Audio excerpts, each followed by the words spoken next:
Semaine après semaine, l'ASM Belfort marque son territoire en national. Le surprenant promu déjoue actuellement tous les pronostics et savoure son nouveau statut. On s'y attendait pas. Franchement, qui aurait pu prétendre qu'on allait à Strasbourg dans le rôle de leader? Un truc de fou ça. Donc tant mieux, j'explique pas. Belfort est encore sur la dynamique de sa montée avec seulement un match perdu en 16 journées.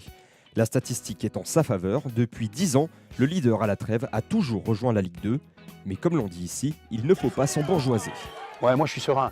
Normal, vous êtes premier, il faut être serein. En plus, ça ne s'attendait pas.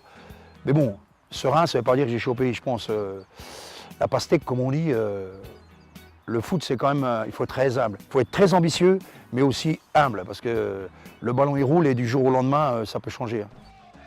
À la tête du club depuis 2002, Maurice Goldman gravit les échelons en même temps que son club. De la DH à aujourd'hui, rien n'a changé, ou presque. De nombreux joueurs étaient déjà présents à l'époque. Belfort partage son terrain d'entraînement avec d'autres équipes. L'entraîneur des gardiens est absent, car c'est aussi l'intendant du voisin Sochalier en Ligue 2. Quant aux installations, c'est le jour et la nuit par rapport à son adversaire du soir. Petite visite guidée. Parce que vous êtes là, il y a le chauffage qui ne marche pas. Mais voilà le vestiaire. Oh punaise, en plus j'ai même pas les bonnes clés. Voilà, ça c'est le vestiaire de la CFA, mais c'est aussi le vestiaire de tous les jeunes. Donc on partage nos vestiaires. Moi j'ai pas de bureau. Ah, je fais tout à la maison. Ma femme est contente. Oh, moi je suis à la maison. On a toujours connu la débrouille à Belfort. On est toujours à l'arrache, on est toujours... Mais bon, le plus important c'est ce qui se passe là. Les joueurs, eux, se contentent et se satisfont de ce fonctionnement.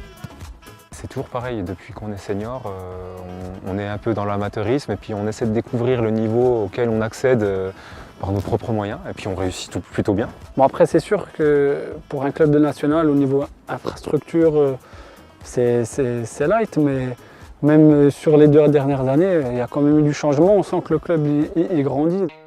Avant-dernier budget de national avec 1,2 million d'euros, Belfort compense ce manque de moyens par son état d'esprit. Ce n'est pas un groupe, mais une bande de copains qui s'entend à la fois sur et en dehors du terrain avec une devise, le chambrage. Si tu avais un vrai pied gauche, d'accord, mais tu n'as pas de pied gauche. Donc centre du pied droit et le reste c'est parfait. La troisième mi-temps qu'on a fait à Avranches, il y avait de mes joueurs qui ne savaient même pas ce que c'était un fruit de mer. On a mangé des crabes et tout ça, et ils ne savaient pas. Donc on a rigolé avec ça aussi. Moi je leur ai fait croire qu'il fallait les manger comme ça. Bon, il y a plein de choses qui se passent, il y a des choses qui se disent sur le football, mais aussi une expérience, on apprend à se connaître. Ok, j'y vais. Midi, fin de l'entraînement. Maurice Goldman part assurer son deuxième métier, celui de prof de sport dans un lycée. Certains de ses joueurs ont aussi une vie professionnelle en dehors du foot. Cette particularité s'étend même jusqu'à la tête du club. Je suis le président officiel, kiné un peu officiel aussi. Jean-Paul Simon reçoit ses joueurs dans son cabinet. C'est aussi lui qui exerce le rôle de soigneur lors des matchs à l'extérieur, voire même celui de chauffeur de minibus. Cette triple casquette fait de lui un président à part, et ce, depuis 12 ans. Le déplacement, c'est une bouffée d'oxygène, on sort un peu du système. D'être sur le banc avec les joueurs à côté de Goldman, c'est un plaisir. Et puis on est à fond dans le match, donc c'est un vrai plaisir. Parce qu'à domicile, il y a plein de choses à gérer, de partenaires, des élus, le public, tout ça, il y a plus de stress. Une des forces de Belfort, c'est de ne pas changer les choses. Et pourtant, les bonnes habitudes pourraient être amenées à évoluer.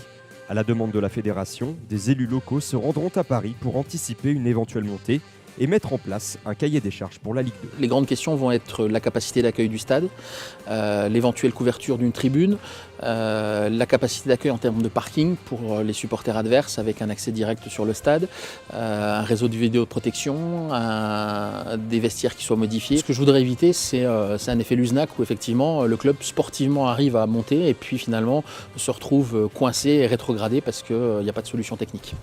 Il reste encore du chemin à parcourir pour atteindre cette accession historique. En attendant, Belfort souhaite rugir le plus longtemps possible à la tête du national.